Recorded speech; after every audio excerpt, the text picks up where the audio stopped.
नमस्कार दोस्तों। आज हम एक ऐसी मराठा वीरांगना के बारे में जानकारी हासिल करने वाले हैं जिसने बादशाह औरंगजेब के दांत खट्टे किए थे। जी हाँ, आज हम जानेंगे महारानी ताराबाई के बारे में।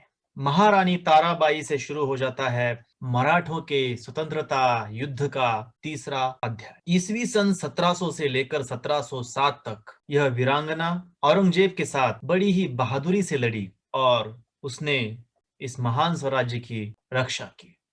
तो आइए देखते हैं कि किस प्रकार से महारानी ताराबाई ने स्वराज्य की रक्षा की और औरंगजेब का अंत किस प्रकार से हुआ।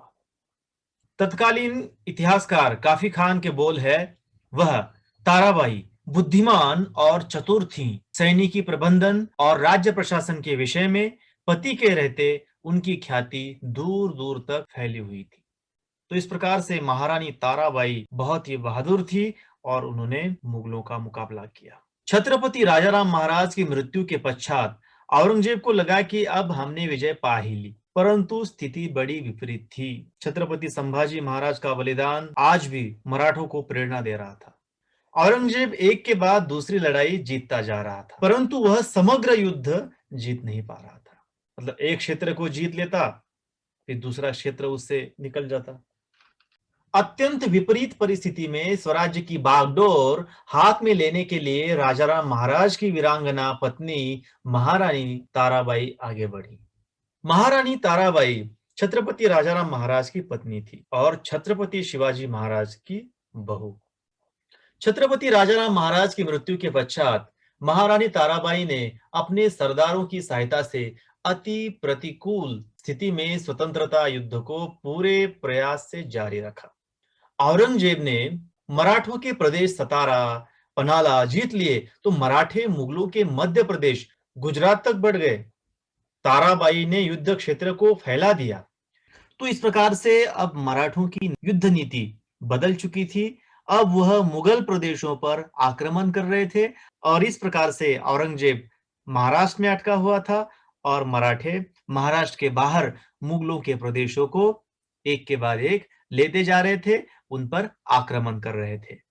तो कृष्णाजी सावंत, खंडेराव दाभाडे, धनाजी जाधव, नेमाजी शिंदे जैसे सरदार महाराष्ट्र के बाहर मुगलों के साथ संघर्ष करने लगे। यह युद्ध का पलड़ा बदलते जाने का संकेत था। देखिए कि किस प्रकार से महारानी ताराबाई को स्थानिक सरदारों ने सहायता की और स्वराज्य की प्रेरणा शिवाजी महाराज द्वारा जो मिल चुकी थी, संभाजी महाराज के बलिदान से जो प्रेरणा मिल चुकी थी मराठों को, उनके सरदारों को, इस कारण से यह युद्ध मराठे हारने वाले नहीं थे। तो कई सरदार सामने आ रहे थे और एक के बाद एक वह मुगलों के प्रदेशों पर आक्रमण कर रहे थे। इस प्रकार से स्वराज्य का यह संघर्ष, स्वतंत्रता युद्ध का यह संघर्ष और प्रखर और तीव्र बन चुका था। तो महारानी ताराबाई ने 7 वर्ष संघर्ष किया और राज्य की रक्षा की थी। संपूर्ण प्रशासन को अपने नियंत्रण में लेकर सभी सरदारों को स्वराज्य के कार्य से जोड़ दिया। मराठे सरदार सिरोंज, मंदसौर, मालवा इन प्रदेशों तक पहुंचकर मुगलों के साथ लड़ने लगे थे। तो देखिए कि इस प्रकार से यह महाराष्ट्र आपको यहाँ पर दिखाई दे रहा है। तो महाराष्ट्र के बाहर अब मराठे जो है फैल रहे थे और इस प्रकार से उन्होंने क्या किया, महाराष्ट्र के बाहर ये जो मालवा मध्य प्रदेश का जो क्षेत्र है, मंदसौर और यहाँ पर मुरैना, इन प्रदेशों पर आक्रमण करना शुरू किया। तो यह युद्ध की नीति रंग लाने जा रही थी और इस प्रकार से औरंगजेब की ताकत टूटती जा रही थी। इस बारे में इतिहासकार काफी खान लिखते हैं, राजाराम की पत्नी ताराबाई ने विलक्षण घमासान मचाया। इसमें उसके सैनिक नेतृत्व और युद्ध अभियानों के प्रबंध के गुण प्रखरता से प्रकट हुए। परिणामतः मराठों के आक्रमण और युद्ध की गतिमानता दिन प्रतिदिन बढ़ती गई। देखिए कि किस प्रकार से राजाराम महाराज ने तो युद्ध नीति अपनाई थी कि जो प्रदेश मराठा सरदार जीतेगा वह उसको जागीर के रूप में दिया जाएगा। इस प्रकार से अनेक मराठा सरदार सामने आ रहे थे और वह मुगलों पर आक्रमण कर रहे थे और मुगलों के प्रदेशों को जीत रहे थे। तो मराठों की यह जीत क्यों हो रही थी? तो मराठों ने और उनके नेता नेत्री लीडर ने गुरिल्ला युद्ध नीति को अपनाया था। छापामार युद्ध नीति, जिस युद्ध नीति में कम सैनिकों के बावजूद भी दुश्मनों को हराया जा सकता था, और इसका भली भांति उपयोग मराठों ने किया। औरंगजेब की सेना के सम्मुख मराठों की शक्ति अत्यंत कम थी। किला जीतने के लिए औरंगजेब किले को घेर लेता। जहां तक संभव है उतने समय तक मराठा किले का युद्ध लड़ते। वर्षा काल समीप आते ही ऐसा जताया जाता मानो मराठा किलेदार भेदी बन गया है। इसके बाद औरंगजेब से प्रलोभन की राशि लेकर किला उसे सौंपा जाता। किलेदार प्रलोभन राशि को मराठों के कोष में जमा कर देता। औरंगजेब किले में अनाज, धन, गोला बारूद आदि का जैसे ही संग्रह कर रखता, वैसे ही ताराबाई उस किले को जीत लेती। ताराबाई की इस युद्ध तकनीक का वर्णन सेफ डिपॉजिट लॉकर सिस्टम इस रूप में किया जाता है। तो देखिए कि किस प्रकार से मराठों में बॉन्डिंग बन चुकी थी। उनका एक ही लक्ष्य था, दुश्मनों को हराना और शिवाजी महाराज द्वारा स्थापित स्वराज्य की जी जान से रक्षा करना।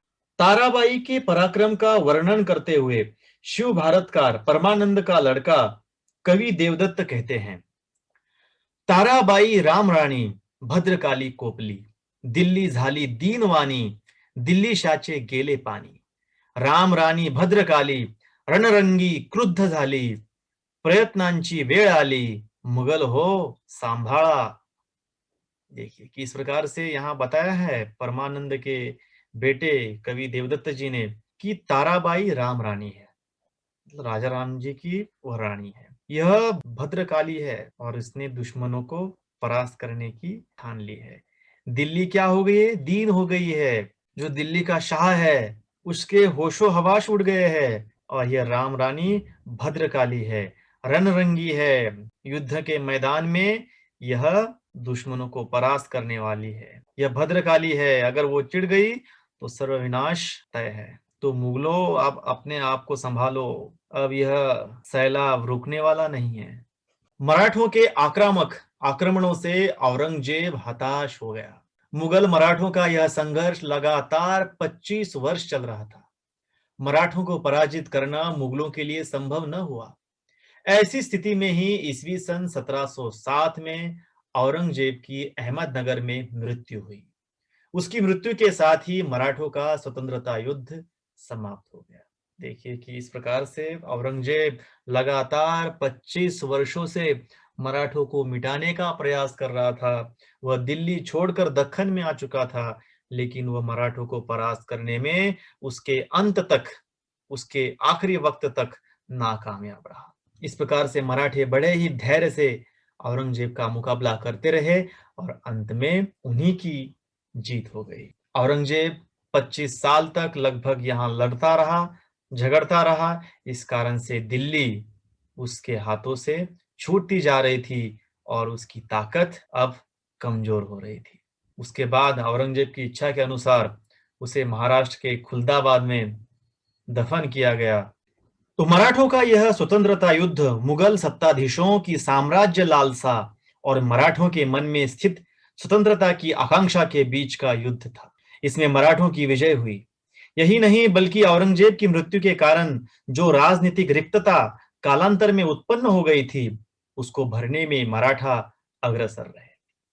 उन्होंने दिल्ली के सिंहासन पर अंकुश रखते हुए लगभग संपूर्ण भारत का शासन चलाया और उसकी रक्षा भी की। परिणामतः 18वीं शताब्दी को मराठों की शताब्दी कहा जाता है। इस शताब्दी के मराठों के कार्यों और पराक्रम का इतिहास हम सभी को पता है। तो इस प्रकार से देखिए कि मुगलों को रिप्लेस करने का काम, मुगलों के साथ जो रिक्तता भारत में बन चुकी थी, वहां पर मराठों ने कब्जा किया। और इस प्रकार से आने वाले शतक 100 वर्ष तक लगभग मराठे पूरे भारत में छाए हुए थे। भारत के हर कोने में मराठों के राज्य बन चुके थे, मराठे सरदार पहुंच चुके थे। इसलिए लगभग 1707 से लेकर 1818 तक जो 100 वर्ष है, इस 100 वर्षों के काल को मराठों की शताब्दी, the century of the Marathas कहा जाता है। तो देखिए कि इस प्रकार से मराठों के नेताओं ने, सरदारों ने, सैनिकों ने और सभी ने मिलकर, महाराष्ट्र की जनता ने मुगलों का सामना किया। औरंगजेब के मंसूबे अंत तक पूरे होने नहीं दिए। तो इस प्रकार से मराठों का उज्जवल इतिहास लिखा गया। मराठों के इस उज्जवल इतिहास को भारत की पीढ़ी तक पहुंचाना बहुत ही आवश्यक है। हम यहाँ पर मैंने आप सभी को भोसले घराने का इतिहास बताने की कोशिश की है।